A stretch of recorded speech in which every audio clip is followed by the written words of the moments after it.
जी, नमो नमः, नमस्कार। फिर हम उपस्थित हैं आपके सामने नया वीडियो लेकर के। और जैसे कि हमने पहले बताया था कि जिन शब्द रूपों के जाल में हम फंस जाते हैं, जो शब्द रूप हमें उलझा लेते हैं, उन शब्द रूपों का हम आज बहुवचन की तरफ चलते हैं। मैंने पूर्व में इससे पहले की वीडियो में आपको बताया ट्रिक के माध्यम से कि किस तरीके से आप जो है एक वचन प्रथमा विभक्ति से लेके सप्तमी विभक्ति तक किस तरीके से याद कर सकते हैं। वो ट्रिक बड़े अच्छे समझाई थी, आप पिछला वाला वीडियो जरूर देखिएगा, यहाँ वो ट्रिक लिखी भी हुई है।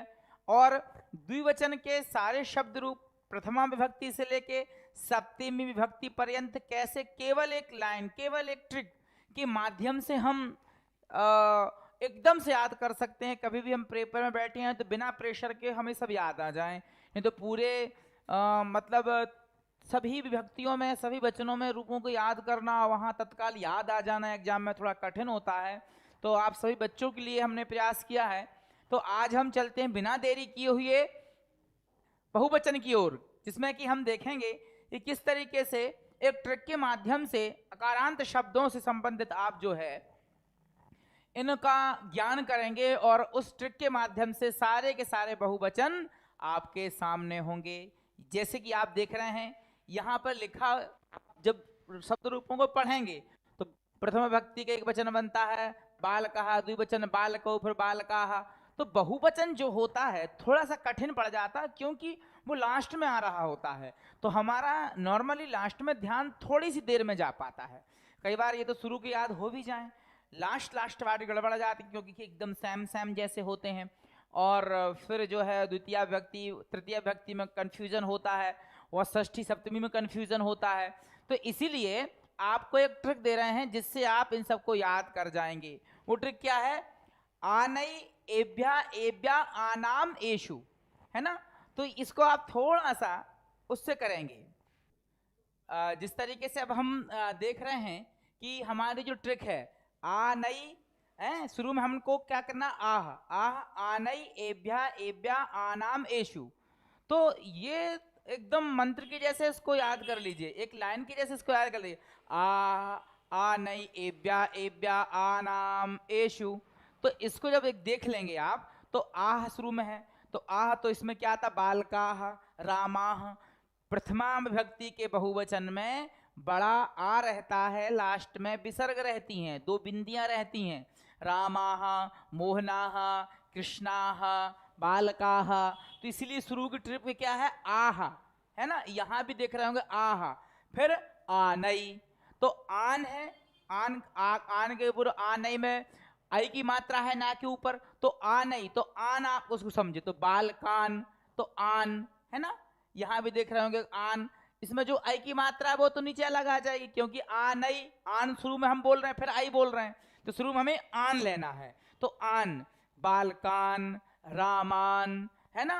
तो इसी प्रकार से हमको आन लेना है, आन ग्रहण करना है। आ,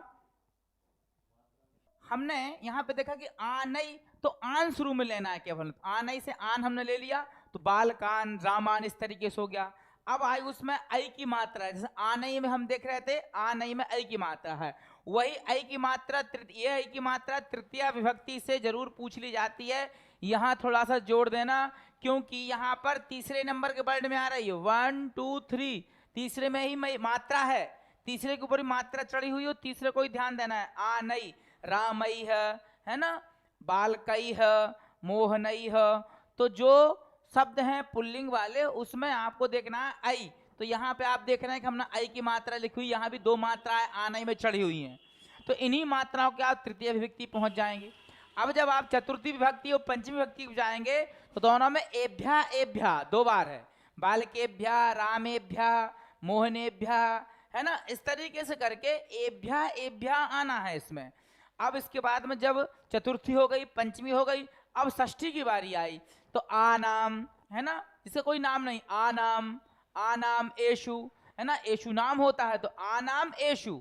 तो आनाम आपको देखना है, तो बालका नाम, है ना, और रामा नाम। तो आनाम, आनाम को आपको यहाँ पे ध्यान रखना है। जब आनाम आ जाएगा लास्ट में बचा एषु, तो एषु हो गया, सप्तमी विभक्ति का 7वां वर्ण भी होगा, हमारा हो गया। तो जैसे बालकेशु, रामेशु, है ना, उसी प्रकार से हमारा देख रहे हैं आप। आह, फिर से एक बार देख लीजिए, आह, तो यहाँ बालकाह, रामाह, है ना, बड़ा आ है, विसर्ग है। फिर आनई, तो आन यहाँ पे द्वितीय विभक्ति के बहुवचन में पहुंच जाएगा, आन, रामान, बालकान। फिर आई की मात्रा आ जाएगी तृतीय विभक्ति में, बालकई है, रामई है ना, इस तरीके से। और चतुर्थी पंचमी में एभ्या, एभ्या, आनाम, एषु, तो आनाम, तो बाल का नाम, आनाम किस में आएगा, षष्ठी में, आनाम, बाल का नाम, रामा नाम, और फिर सप्तमी विभक्ति आ गई जिसमें हमारा एषु। तो उसी प्रकार से आपको जो है 7 विभक्तियों की इस तरीके से रूप पता चल जाएंगे। इसको बस थोड़ी सी समझने की आपको जरूरत है, और इस ट्रिक के माध्यम से आपको बिल्कुल भी दिक्कत नहीं होगी, और आप बहुत इजीली प्रथमा विभक्ति के सभी एक वचन के सभी रूप, द्विवचन के सभी रूप एवं बहुवचन के सभी रूप इन ट्रिक के माध्यम से जरूर तरीके से आप देख लेंगे। हमारे पिछले वीडियो में जो हमने एक वचन की जो ट्रिक बताई है वो वीडियो जरूर आप देखें। जो हमने द्विवचन की ट्रिक बताई है बहुत ही शानदार है, बड़े इजीली आपको याद हो जाएंगे, वो जरूर देखिए। हमारे आगामी वीडियोस देखने के लिए हमारा चैनल को सब्सक्राइब करें। लाइक करने की आवश्यकता नहीं, कोई बात नहीं, बस जो आपके सहपाठी हैं, जो साथ में पढ़ने वाले हैं, जिनको दिक्कत है उनको शेयर अवश्य करें, चैनल को सब्सक्राइब करें। और फिर आगे मिलते हैं एक अच्छे कंटेंट के साथ में, अच्छे विषय को लेकर के। नमो नमः।